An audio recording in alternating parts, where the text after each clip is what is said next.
오늘도 클릭해주셔서 감사합니다. 구독과 좋아요 부탁드립니다.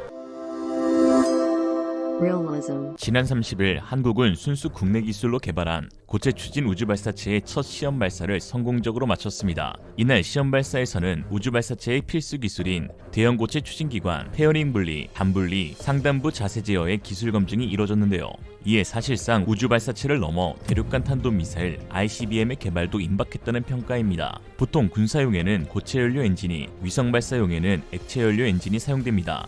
액체 연료는 추진력이 강해 멀리까지 날아갈 수 있고 발사 과정에서 연료와 산화제 주입량을 조절해 추력을 통제할 수 있는 게 장점인 반면 밸브와 배관 등의 구조가 복잡해 대량 생산이 어렵고 발사 전 장시간 연료를 주입해야 하는 단점이 있습니다. 이러한 이유로 긴박한 전시 상황에서 1초라도 빨리 대응해야 하는 군사용으로 부적절하다는 것이죠. 누리호만 해도 발사 하루 전날 발사대에 세워졌고 발사 4시간 전부터 연료와 산화제가 주입되었는데요. 만약 군사용이라면 이미 적의 레이더에 감지돼 발사 후 손쉽게 무력화되게 됩니다. 반면 고체 연료를 사용하는 로켓은 구조가 간단하고 즉각적 점화가 가능합니다. 제작비도 저렴해 낮은 가격에 비해 뛰어난 추진력을 가질 수 있죠. 신속 대응이 생명인 군용 미사일은 그래서 고체 연료 로켓 엔진을 많이 사용합니다. 이번 시험 발사가 세간에 큰 화제가 되고 있는 이유는 작년 5월 한미 미사일 지침 종료와 7월 고체 연료 추진기관에 대한 연소 시험이 성공한 이후 8개월 만의 성과라는 점 때문입니다. 지침 종료 후 2개월 만에 성공한 연소 시험도 이례적이라는 평가였는데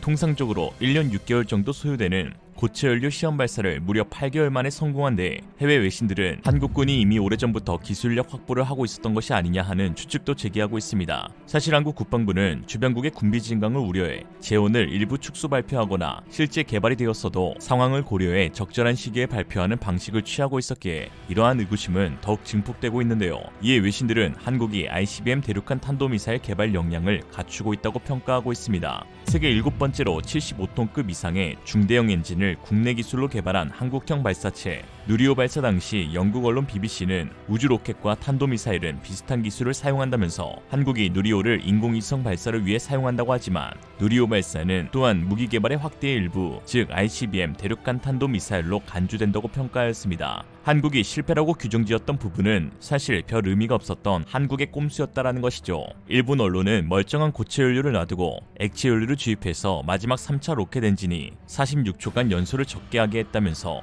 국민은 약간 아쉽게 견제 국가들에게는 경계심을 풀게 하는 작전이다 라고 평가했습니다. 군사 전문가들 역시 실질적으로 총 무게 200톤의 ICBM 발사 시험을 한 거나 마찬가지라고 평가했죠. 특히 이번 30일 국방부가 시험 발사 성공 사실을 사전 예고 없이 공개해 눈길을 끌고 있는데요. 이는 북한이 최근 정찰 위성 개발을 공언하고 우주 발사체와 거의 동일한 기술이 적용되는 대륙간 탄도미사일을 쏘아 올린 것을 의식해 경고의 메시지를 보낸 것으로 보입니다. 실제로 국방부는 이날 보도자료에서 최근 북한이 모라토리엄을 스스로 파기하는 ICBM을 발사하는 등 매우 엄중한 시기에 이번 고체 추진 우주 발사체의 시험 발사 성공은 우리 군의 독자적 우주 기반 감시 정찰 분야의 국방력 강화에 있어 중요한 이정표라면서 앞으로도 국방 우주 전력을 조기에 확충해 나갈 것이라고 강조했습니다. 군사 전문가들은 현재 북한이 고체 추진 기반 ICBM 기술을 아직 확보하지 못하였다고 분석하고 있습니다. 중국에서도 북한이 24일 발사한 ICBM이 구소련 시절 개발된 액체 연료 ICBM인 UR-100N과 닮은 꼴이라고 하였는데요.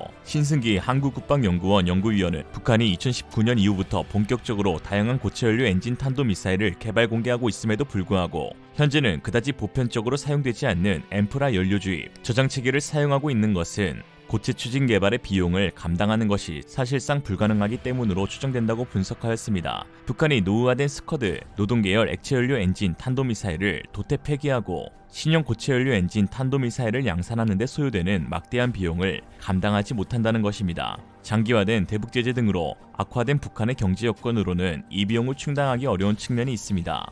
또한 북한의 고체 추진제 관련 기술이 아직 성숙되지 못했다는 지적 역시 나옵니다. 중거리 탄도미사일급 그 이상 고체 추진 로켓 관련 기술이 아직은 안정적이고 신뢰성 있는 수준에 도달하지 못했다고 시니어는 지적했습니다. 반면 한국의 엄청난 고체 추진제의 개발 속도와 첫 시험 발사의 성공으로 사실상 한국의 ICBM 개발이 완료된 것으로 보이는 가운데 일각에서는 한국 이어도를 군사기지화하여 고체 추진 ICBM 미사일 기지로 운용해야 한다는 주장이 제기되고 있습니다.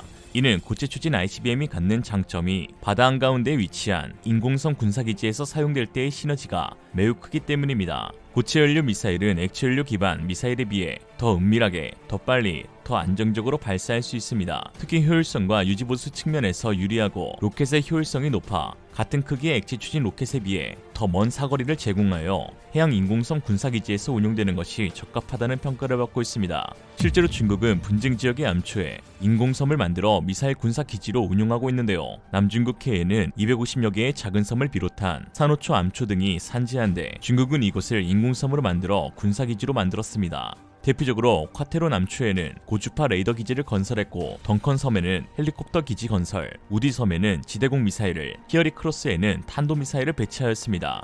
특히 스프레틀리 군도에는 200여 개의 암초 및 산호초가 몰려있는 곳으로 국제법상 영유권을 주장할 수 없는 곳들이지만 중국은 지난 2014년부터 최근까지 7개의 인공섬을 조성했습니다. 썰물 때만 무리로 드러나는 곳에 시멘트를 부어 비행장 등을 건설하는 방식입니다. 그러면서 이곳을 중국의 영해라고 주장해 필리핀, 베트남, 말레이시아, 대만 등 주변 국가 영유권 분쟁을 벌이고 있는데요. 세계 해양 물류의 25%, 원유 수송량의 70%가 들어가는 전략 요충지를 군사화해 영향력을 확대하겠다는 의도입니다. 특히 수비암초엔 2,000명이 넘는 병력이 주둔할 수 있는 막사도 건설된 것으로 전해졌습니다. 존 아퀼리노 미 인도태평양 사령관은 이곳 인공섬엔 미사일 시스템, 항공기 경납고, 레이더 등 다른 군사시설 건설이 완료된 것으로 보인다고 하였습니다.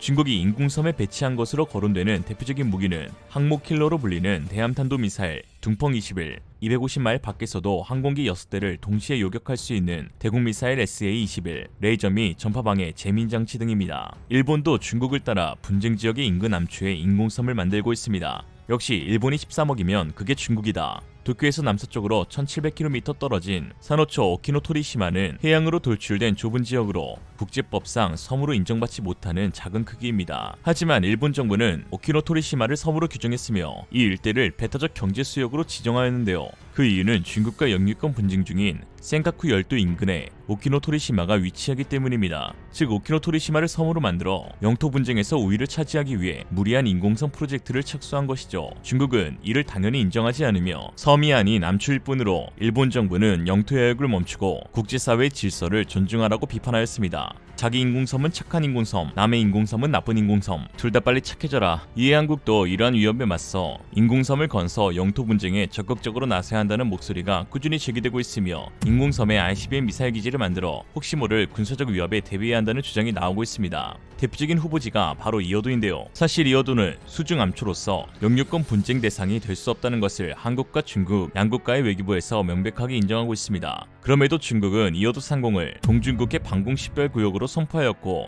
중국 국가해양국장은 인터뷰를 통해 중국 해군은 이어도를 자국의 영토로 포함시켜 경계 관할 구역으로 삼고 있다고 하였죠. 수중 암초임에도 영유권 분쟁으로 끌고 가려는 중국의 맞불 대응으로 한국도 이제 이어도의 인공섬을 만들어 보다 적극적으로 나서야 한다는 의견이 나오는 것이죠. 이러한 주장이 실현되면 한국군은 강력한 군사적 요충지를 확보할 수 있게 됩니다. 자연스럽게 인공섬 확보로 국제법상 이어도를 대한민국의 영토로 인정받을 수 있으며 중국과 일본 영토 야욕을 견제할 대한민국 최남단 군사기지로 활용할 수 있는 여지가 생기게 되는 것이죠. 한국이 해양 권익을 효과적으로 보호하기 위해서는 중국이 우리의 힘을 얕잡아보고 군사적 압박수단을 활용하지 못하도록 해야 합니다. 해양 문제가 힘의 논리에 영향을 받고 좌우되고 있는 현실에서 이어도 문제는 우리 안보에 어려운 도전을 야기할 수 있죠. 이에 고체 추진 ICBM이 이어도 미사일 기지에 갖춰지게 된다면 영유권 분쟁을 벌이는 중국의 강력한 현실적 억지력을 갖게 될 수 있습니다. 이미 대한민국은 이어도 해양 과학기지를 건설한 경험이 있기에 해양과학기지 주변 지대가 어떠한지 세계 어느 국가보다도 잘 알고 있습니다. 전문가들은 이어도 과학기지 주변에는 수심 30에서 40m의 평평한 대지가 펼쳐져 있어 크게 비용을 들이지 않고도 섬을 완성할 수 있다고 하였는데요. 이에 활주로를 건설하고 방파제와 정박시습 건립까지 완료하면